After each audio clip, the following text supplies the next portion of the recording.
What if the blow-up occurs not at the core, but at the fringes?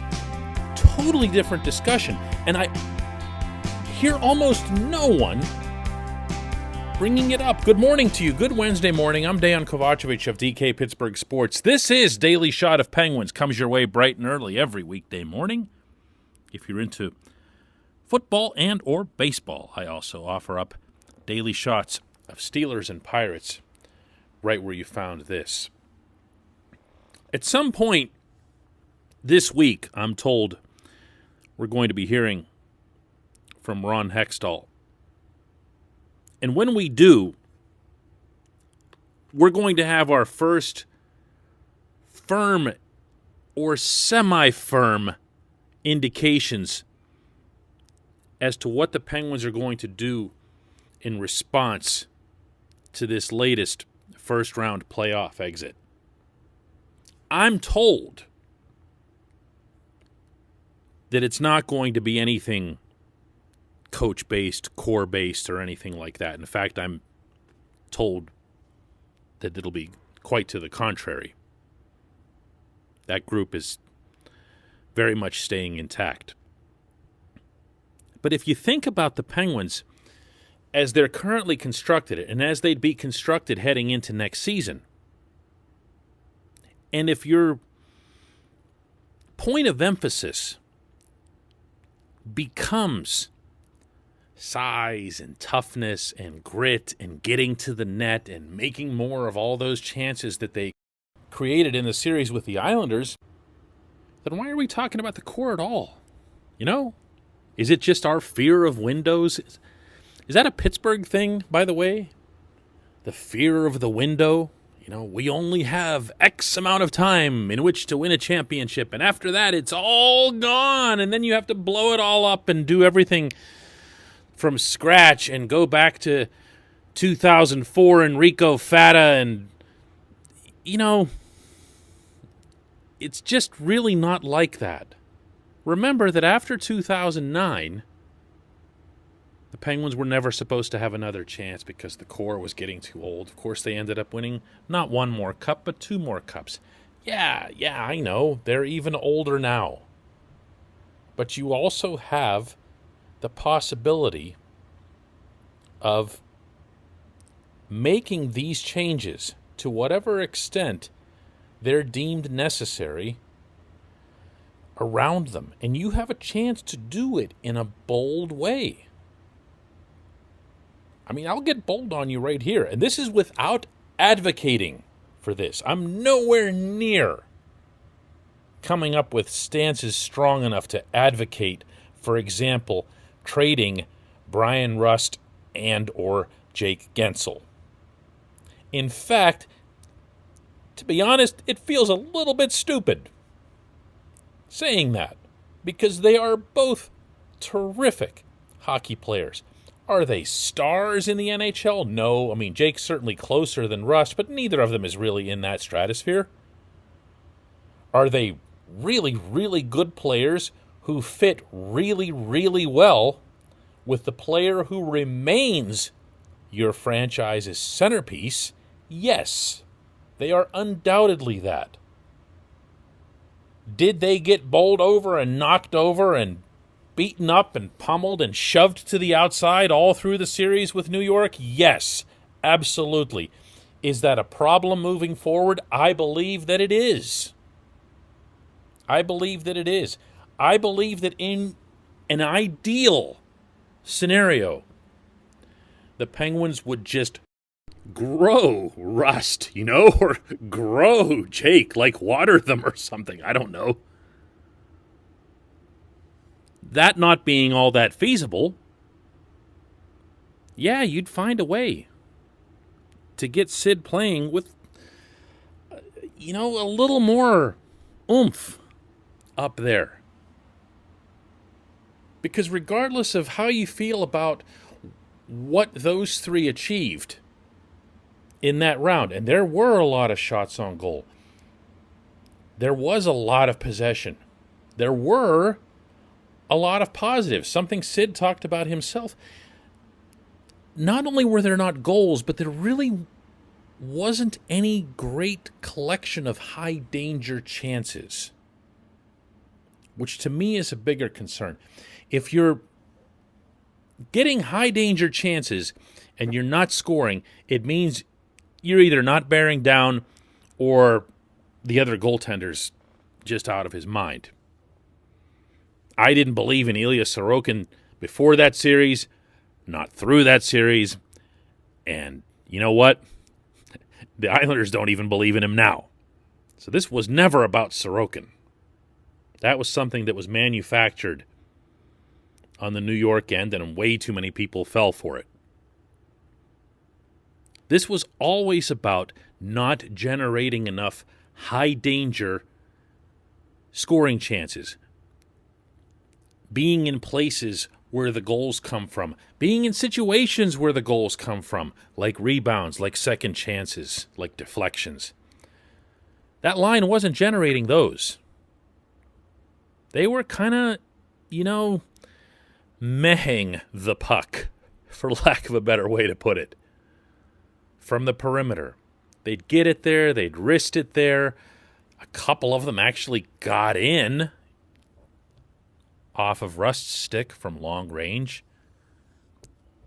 Jake kind of shuffled one in from the top of the left circle, but you never saw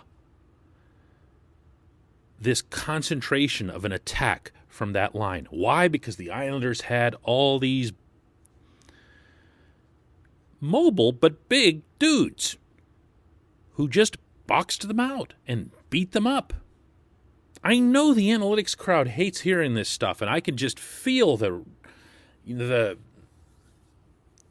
wrath of these people anytime I even think stuff like this. But the fact of the matter is that size has been a component of hockey since the beginning of hockey. And it does not have to supplant speed and skill. And it does not have to come at the expense of possession. You can just find players who are fast and talented and also come with some size. Like, let's say, for example, Jeff Carter. I don't know that there's any problem that the Penguins have on any individual forward line that Jeff Carter can't solve. Now, cloning Carter is a different matter. As I mentioned yesterday, making sure that he comes back for that final year of his contract rather than retiring is another matter. But players like him do exist. And there are teams out there that value or have needs of their own that would be better met by someone like Rust or Jake. Just saying. Not pushing for it. Nowhere near that point yet. Going to be a long summer. This portion of Daily Shot of Penguins comes your way courtesy of Fubo TV. The monthly cost of cable is over $200. Fubo TV is $65 a month to watch all the same channels, including AT&T Sportsnet Pittsburgh. There's no catch. There's no contracts. Cancel anytime. And best of all, for listening to this esteemed program, Fubo TV is offering our listeners a 7-day free trial and 15% off your first month. For real. Go to FuboTV.com/DK. 7-day free trial, 15% off your first month. FuboTV.com/DK. I do think that the Penguins' preponderance of small-ish wingers needs to be something that's addressed. And when I say that, in part because of picturing the analytics people and their reaction, I feel it's necessary to add that these don't need to be tough guys or someone who can take on Tom Wilson or something else that's pointless like that. I mean, look, it'd be nice, it'd be fun, it'd make you feel good, but it's not something that you need to win a Stanley Cup. What you need to win the Stanley Cup, that this team has not had, by the way, through any of these past 3 playoffs, is scoring. Look, we can say everything that we want bad about Tristan Jarry and what he just did, and all of it will be accurate. And at the same time, it'll also be accurate that the Penguins didn't score nearly enough goals 2 years ago against the Islanders, last year against Montreal, this year against the Islanders. They just didn't.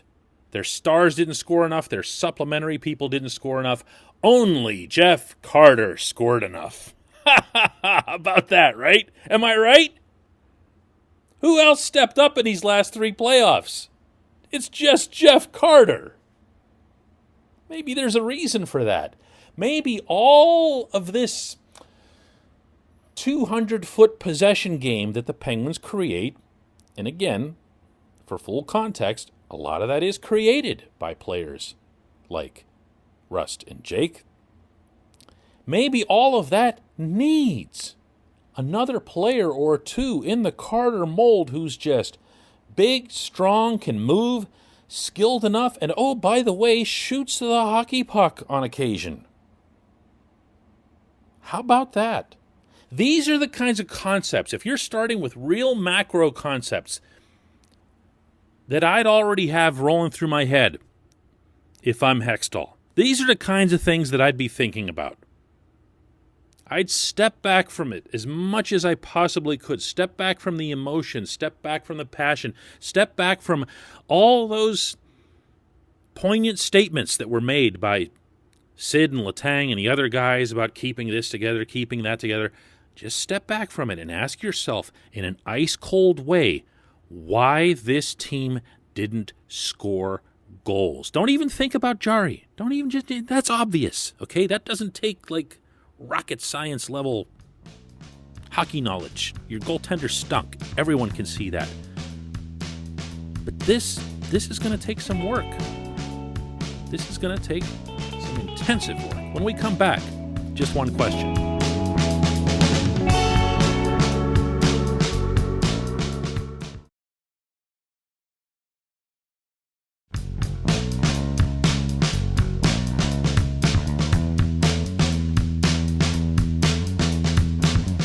Back, it's time for just one question, and today's comes from Cole Horan, who asks, plain and simple, hi Dan, where do we go from here if you're Ron Hextall?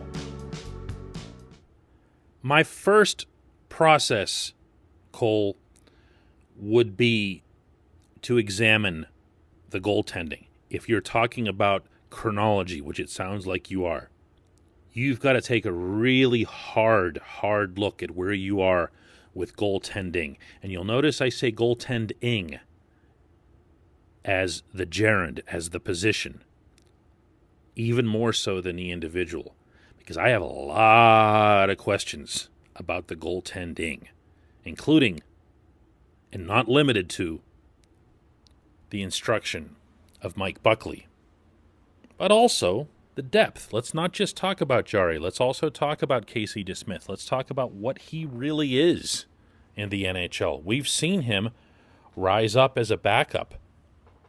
We've seen him hold the fort down for a little while in the net, and then maybe things go somewhat south. And then from there, I'm looking around the league at every UFA, but also I'm thinking big. Because if you're talking about a Stanley Cup, you can't think about, let's just see who we can get. You got to think big. Doesn't mean you'll get it. But you got to at least start by thinking big. And if that sounds like I'm talking about John Gibson, it is. I mean, why not? And not just because he's local. But there's connections there. There's connections there that mean something in the hockey sense, too. Plus, he's just a tremendous talent. And to put him into games that'll mean something, unlike what he tends to deal with in Anaheim, who knows what you could get out of him. But then I don't know what that would cost, Nor do I know that he'd be available. Nor do I know that the Penguins would be able to accommodate the cap room. He's got a really big contract. Lots of questions, but think big. Think big. Where does Hextall go from here? Again, chronologically, I'd start with the goaltending. From there, I'm paying attention to the playoffs. You know, I'm watching the games. I'm watching a lot of teams with highly skilled players sitting out after the first round, and I'm asking myself why that is. I don't have the answers. Cole, I'm betting you don't either. Maybe Hextall doesn't. Is it as simple as saying, well, they all got roughed out of the first round? Well, no, they actually didn't. Montreal didn't rough Toronto out. Winnipeg didn't rough Connor McDavid and Leon Draisaitl out. They're just out. They got beat. But why? How? What happened? What was the priority? Was it all about the goaltending? Was it all about Connor Hellebuck for the Jets and Carey Price for the Canadiens and other goalies that have made it through? I don't know. But I'm watching the playoffs. That's a big part of a hockey executive's job, making sure that you're just seeing as much hockey as you possibly can, seeing players that you like on other teams, even if they're unrealistic. Seeing players that you go, I hadn't thought of this before, but if I had that guy on my roster, I could do this or that. Whatever the thought process was, for example, that led to acquiring, here's that name again, Jeff Carter. Because that worked. Everything about it worked. And I have to believe that there was all kinds of advanced approaches to how they studied not just Carter and his, the physical stuff. Can he still skate? Can he do this? Is he still hungry? But he'd been playing wing in LA. How do you translate that to center? Could he move back to center? Somebody nailed that. Somebody in the Penguins organization nailed that, and ultimately Hextall nailed it because he's the one that has to pull the trigger.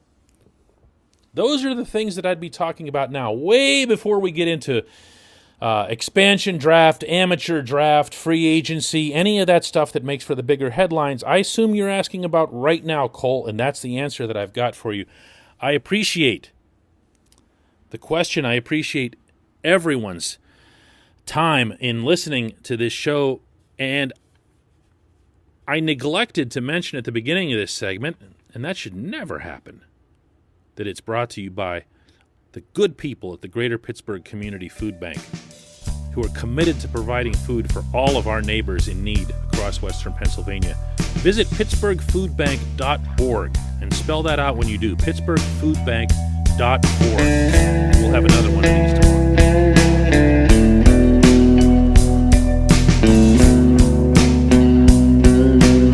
At Point Park University in the heart of downtown Pittsburgh, they understand there's no substitute for real-world experience and career-building connections. Their innovative curriculum engages students with distinctive experiential learning opportunities. Point Park's pioneering co-op program empowers qualified students to work in full-time, paid positions with their corporate partners while earning college credits. Visit pointpark.edu/works to learn more. Career ready. That's the point. Point Park University. Your front door, your car, your gym locker, your gun. Safety is a habit. Learn more about how to keep guns safe and secure. Visit projectchildsafe.org.